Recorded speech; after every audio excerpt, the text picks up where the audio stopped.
नमस्कार दोस्तों। आज बात करते हैं हम भारतीय संविधान के भाग 3 की। देखिए, भारतीय संविधान के भाग 3 को देखते हैं। आज भाग 3 को देखिए। भाग 3 में हम देखेंगे मौलिक अधिकार।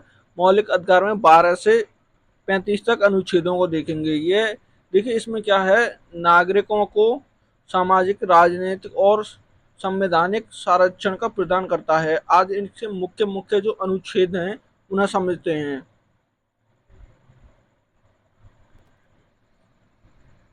देखिए, नंबर 1, समानता का अधिकार। देखिए, समानता का अधिकार ये कहाँ से कहाँ तक है?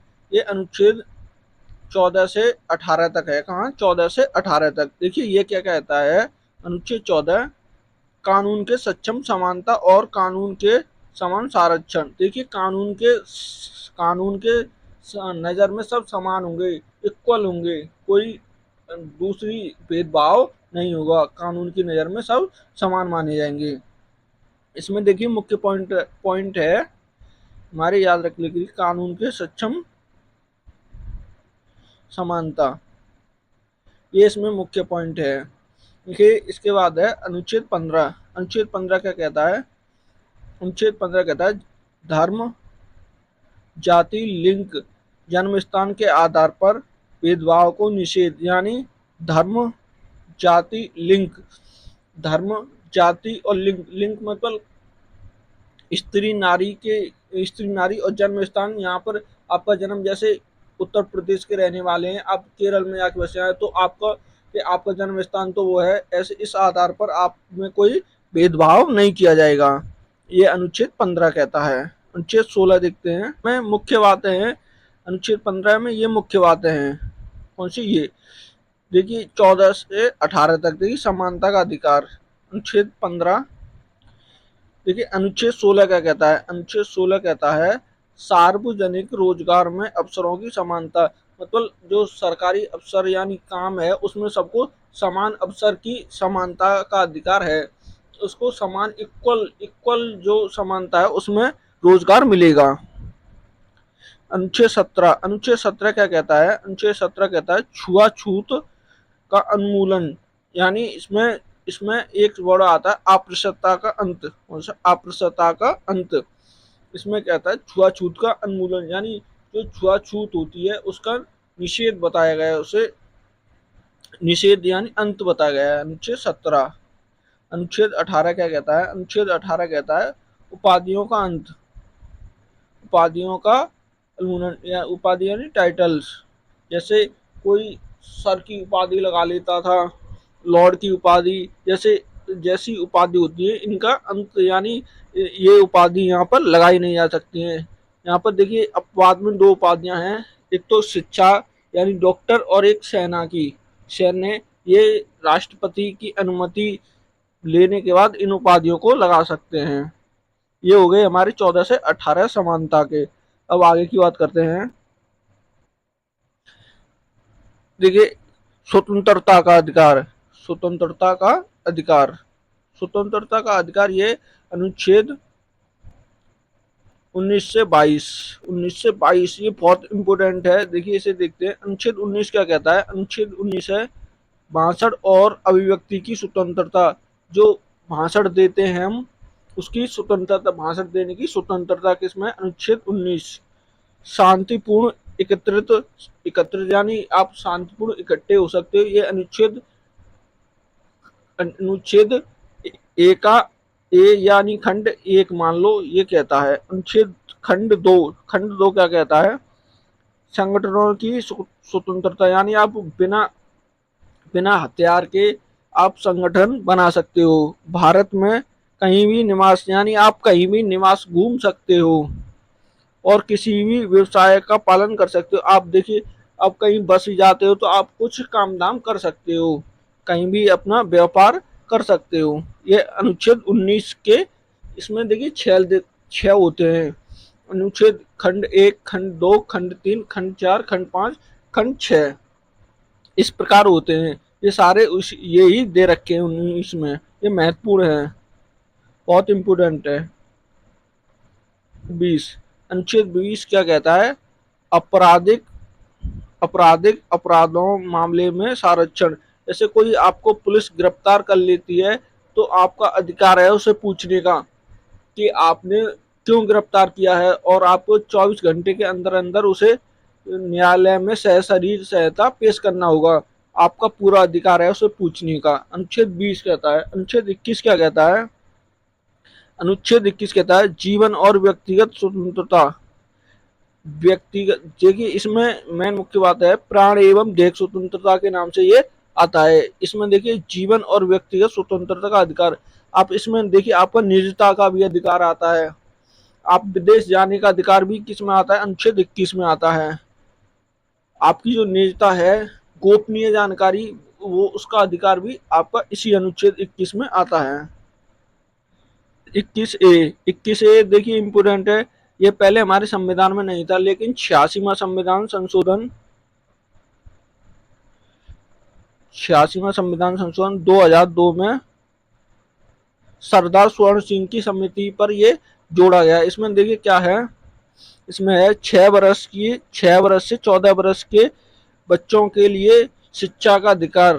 किसका? शिक्षा का अधिकार। ये अधिकार दिया गया है। इसकी जिम्मेदारी सरकार की होगी और गार्जियंस यानी माता पिता की होगी कि 6 से 14 वर्ष के बच्चों के लिए शिक्षा दिलाना अनिवार्य कर दिया गया है।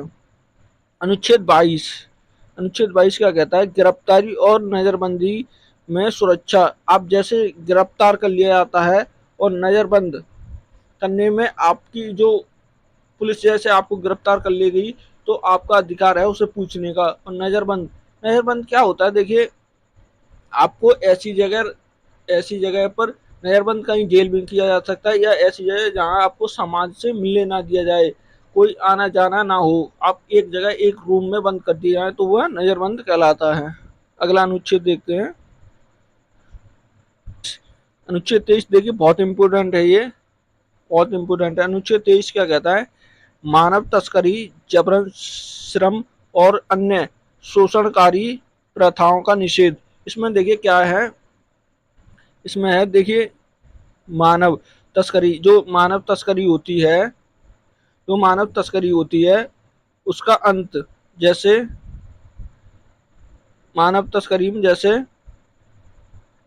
आप किसी मनुष्य को पकड़कर और दूसरे देश में आप भेज देते हो तो वह मानव तस्करी में आता है। देखिए जबरन श्रम, देखिए बिना वेतन दिए उस पर काम करवाना, ये जबरन श्रम में आता है। देखिए शोषण प्रथा, जैसे किसी को पकड़ के आप काम करवा रहे हो, उसे वेतन नहीं दे रहे, खाना नहीं दे रहे और उसकी जो अधिकार है उसका उल्लंघन कर रहे हो तो ये शोषण में आ जाता है। तो अनुच्छेद 23 कहता है मानव तस्करी व जबरन श्रम और अन्य शोषणकारी प्रथाओं का निषेध। ये बहुत महत्वपूर्ण अनुच्छेद है, बहुत इंपोर्टेंट है ये। अनुच्छेद 24 का कहता है 14 वर्ष से कम उम्र के बच्चों को खतरनाक उद्योगों में कारखाने में निषेध। देखिए इसमें क्या रखा है? 14 वर्ष से कम बच्चों की, जो 14 वर्ष से कम आयु के बच्चे हैं उनको देखिए खतरनाक काम, जैसे कारखाने, यहाँ फैक्ट्रियां हैं, कंपनियां और ऐसी जगह जहाँ पर बच्चों को खतरा हो सकता है, तो ऐसी जगह पर काम करने से प्रतिबंध लगा दिया गया है। जैसे घर में अगर कोई दुकान वुकान है तो एक आध घंटे हाथ बटा सकते हैं, लेकिन जो खतरनाक जोखिम भरा काम है वहां पर बच्चों पर प्रतिबंध लगा दिया है। ये अनुच्छेद 24 कहता है। अनुच्छेद 24 के तहत यहाँ पर प्रतिबंध लगा दिया गया है। शुरू होता है 4। इसमें क्या है? धार्मिक स्वतंत्रता का अधिकार। धार्मिक स्वतंत्रता का अधिकार ये क्या है? अनुच्छेद 25 से 28। कितना? 25 से 28। इसमें क्या है? देखिए अनुच्छेद 25 क्या कहता है? अनुच्छेद 25 कहता है धर्म की स्वतंत्रता।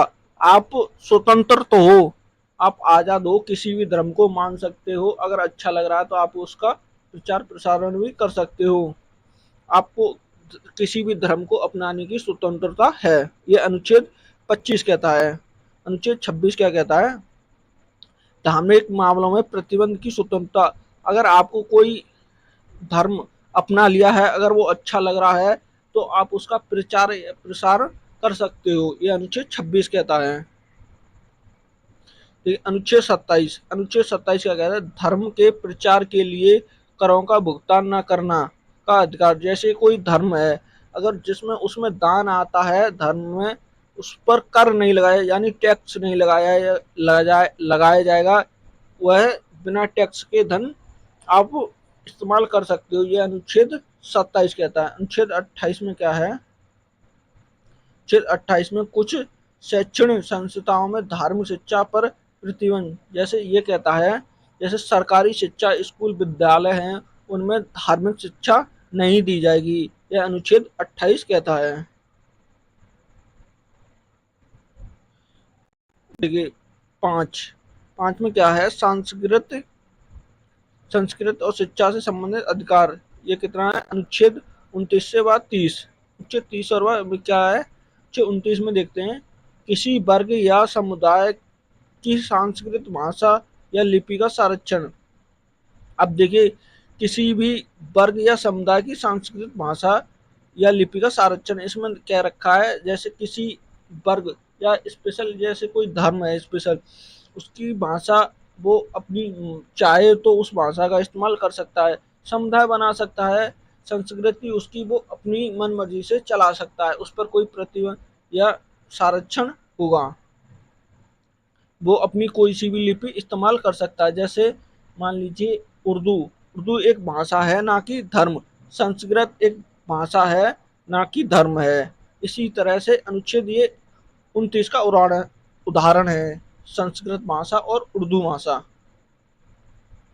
30, अनुच्छेद 30 क्या कहता है, अल्पसंख्यक समुदायों को शैक्षणिक संस्था स्थापित करने के लिए प्रसंबंधित करने का अधिकार। जैसे देखिए मान लीजिए अल्पसंख्यक मतलब कोई छोटा समुदाय है, जैसे कोई धर्म है, उसका कोई बहुत छोटे छोटे में फैला हुआ, जैसे मान लीजिए अपने भारत में बौद्ध धर्म है, ईसाई धर्म है, और ये अल्पसंख्यक में आते हैं, हिंदू धर्म ये बहुसंख्यक में आता है।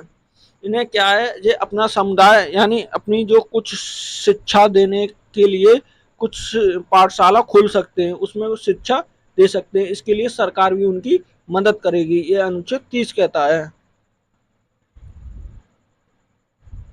चारों का अधिकार, ये बहुत बहुत इम्पोर्टेंट है, ये अनुच्छेद बहुत इम्पोर्टेंट है। देखिए ये अनुच्छेद 32 है, अनुच्छेद 32, ठीक है। 31, अनुच्छेद 31 हमारा संपत्ति का अधिकार था, लेकिन यह कानूनी, अब कानूनी अधिकार बना दिया गया है और इसे अधिकार से निकालकर 300 के काम में रख दिया गया है, 31 से हटा के 300 के काम में, अब ये संवैधानिक अधिकार है। क्योंकि देखिए यहाँ पर 31 में क्या होता था, जैसे कोई सरकारी रेल या सरकारी कोई कंपनी खोलना चाहती है तो लोग उसे अपना अधिकार बताकर उसे संपत्ति नहीं देते थे सरकार के लिए, इसलिए इसे कानूनी अधिकार बना दिया गया है। अनुच्छेद 32 क्या कहता है, मौलिक अधिकारों मौलिक अधिकारों का उल्लंघन पर सर्वोच्च न्यायालय में जाने का अधिकार, संविधान की, देखिए इसे, अगर हमारा कोई मौलिक अधिकार का उल्लंघन होता है तो अनुच्छेद 32 के तहत हम सुप्रीम कोर्ट जा सकते हैं, सर्वोच्च न्यायालय जा सकते हैं। देखिए इस अनुच्छेद को डॉक्टर भीमराव अंबेडकर ने संविधान की आत्मा कहा था, किसे, संविधान की आत्मा कहा था, इस अनुच्छेद को आत्मा भी कहा था। अगर हमारे कोई मौलिक अधिकारों का उल्लंघन हो रहा है तो हम अनुच्छेद 32 के तहत सुप्रीम कोर्ट जा सकते हैं, हमारा अनुच्छेद कहता है। यह आज के महत्वपूर्ण हमने देखे मौलिक अधिकार। यहाँ से देखिए 1 से 2 क्वेश्चन हमें देखने को मिल जाएगा, या इसे दोबारा रिवाइज करके वीडियो को देख लेना। अगर वीडियो अच्छी लगे तो चैनल को सब्सक्राइब करना और लाइक करना ना भूलें।